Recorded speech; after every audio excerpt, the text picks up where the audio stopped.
In this episode, I'm going to go over 10 items listed in the Atlas Earth Terms of Service that if you play the game, you need to know. And they may change the way you feel about the game. So if I've piqued your interest, please stand by.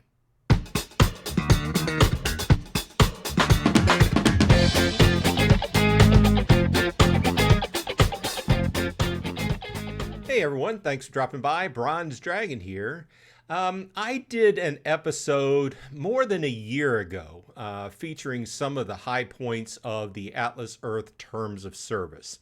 And since then, it has changed somewhat. So I felt like it was a good thing to take time out and take another look at the Terms of Service. These are the rules that we all abide by and we agree to just by installing the game and playing the game. Now, obviously, if you don't agree to some of this stuff, then your option is to just not play the game, right? But for us rule-abiding citizens, so to speak, that just want to play the game and see the game go for as long as it can, then these are definitely worth noting. Now, we all love to see that juicy rent add up in game, but have you actually taken time out to read the terms of service that govern all that land and badges you've been buying in game? Probably not. Today we're going to put on our legal goggles, so to speak. Now, I'm not a lawyer. I'm not claiming to be. I don't even play one on TV. I'm just taking a look at the legalese that they've built into their contract. And a lot of this stuff is to protect them from a business point of view. But it's also, from my view, put in there to create a buffer. So it's basically saying that they can change the game and limit the game however they like. And there's nothing we can do about it. Let's be real, though. Most people don't have the time or inclination to read through 33 or 34 pages of terms of service before they start playing a mobile game. But if you're going to be putting a lot of time and effort and money into the game, then you need to know these things. Also, you should stick around till later in the video because I uncovered an interesting item concerning virtual eminent domain that could literally change your game plan overnight. So let's dive in. Point number 1, you've already waived your right to a day in court. By playing, you agree to binding arbitration. Now, while I'm no expert by all matters on this, this means if you have a massive dispute with the company, you cannot sue them in a regular court or even join a class action lawsuit. You have to go through a private arbitrator, which often favors the corporation. Now, while I'm no lawyer, I'm not a legal expert, I wanted to call that out. But I also want to say that I've seen this in a lot of terms of service and things you sign up for as far as services, online services, and things like this. A lot of companies are writing this into their contracts. So Atlas Reality is not the only one doing this, but it's very much worth being aware of. Point number 2, you don't actually own the land. This may sound funny, but you actually don't own anything. The terms of service is very clear. Buying a parcel is just a limited license grant to space on their server. It's not real property, and it's not even a permanent digital asset in the way some NFTs are marketed in Web3 games, because this is not a Web3 game. They can revoke that license if you break the rules. So while it sounds funny, this question does come up once in a while in the community. New players say, what actually do I own? Like they're actually owning a real piece of property. Okay. So the takeaway here is that you don't own anything and they can take it away from you whenever they feel like it. Okay, point number 3. We call it rent, but the lawyers call it something else entirely. The document explicitly states that virtual rent is a cashback reward for loyalty, not an investment yield. Most importantly, Atlas Reality reserves the right to change, reduce, or even terminate rent at any time in their sole discretion.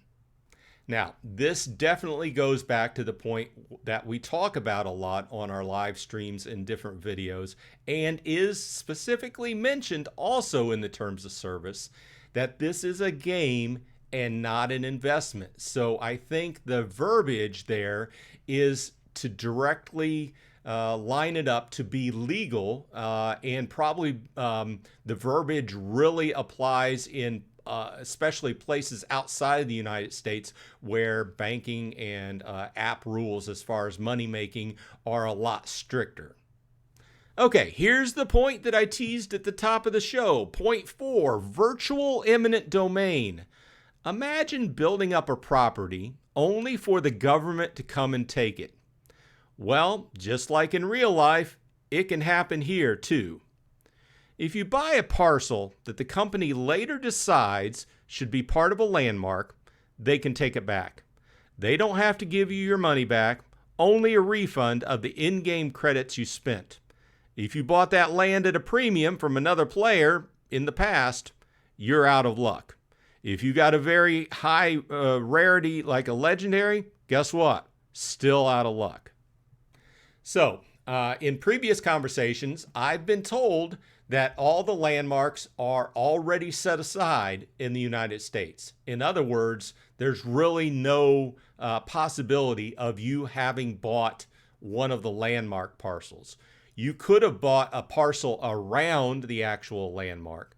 So in best case scenario here in the United States, this probably is not going to be a problem. However, outside of the United States, once landmarks get up and running in the United States and they start to go live in other countries, I've heard reports of people who actually own parcels on landmarks. So we'll have to see how that goes. Obviously, things could change, and maybe they give you more Atlas bucks if you have maybe a legendary or something. I don't know, but this is how the terms of service read, that they only have to refund you the Atlas bucks you spent on that actual parcel, which is obviously 100 Atlas bucks per parcel.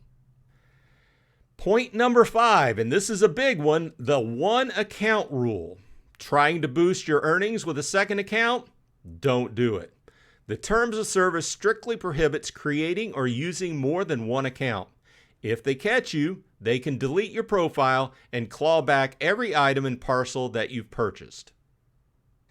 If I had to guess, this is probably one of the most abused portions of the terms of service, and probably one of the biggest reasons why people have been banned in the game. I have no inside feed on that, but a lot of it comes down to abuse of having multiple accounts and buying parcels and shifting them around and stuff like that. So you've got one account. You can use it on multiple devices. If you have a phone, if you have a tablet, you can log in and out of your devices, and using that, if you like to play the games on a tablet, that's fine. But they have to be your devices, and you can't be logging into your account on other people's devices. So stick with one account and don't get banned. We've still got 5 more critical points to cover on the Atlas Earth terms of service. Even one that details how they can charge us a fee for not playing. But first, if you're enjoying this deep dive into the Atlas Earth terms of service, please leave a like on the video, subscribe to Bronze Dragon Gaming, and think about supporting the channel by becoming a member. Okay, on with the list. Point number 6, the inactivity tax. This is basically a maintenance fee for walking away. If you don't log in or cash out for 12 months, Atlas Earth will start charging you an annual maintenance fee of $2 taken directly from your accrued virtual rent. Now, while this is not a huge fee, I thought it was worth mentioning. And for larger players, after you've been playing for a while, $2 a year is not much of an account fee. Of course, if you've been playing for a while and have a higher number of parcels, you're probably not going to stop playing. But with that said, my take on this is that it's probably for the vast number of accounts that have started up and have a very few parcels, and then people just leave them. And that $2 a year is probably enough to knock most of their virtual rent out. So the company doesn't have to worry about all that accrued rent. Okay, I didn't have a graphic for this, but point number 7, use it or lose it. If you are a player that has 3 or fewer parcels and you have not done anything in the game, taken any actions within 12 months, the company can actually reclaim those 3 parcels or less of yours and return them to the game.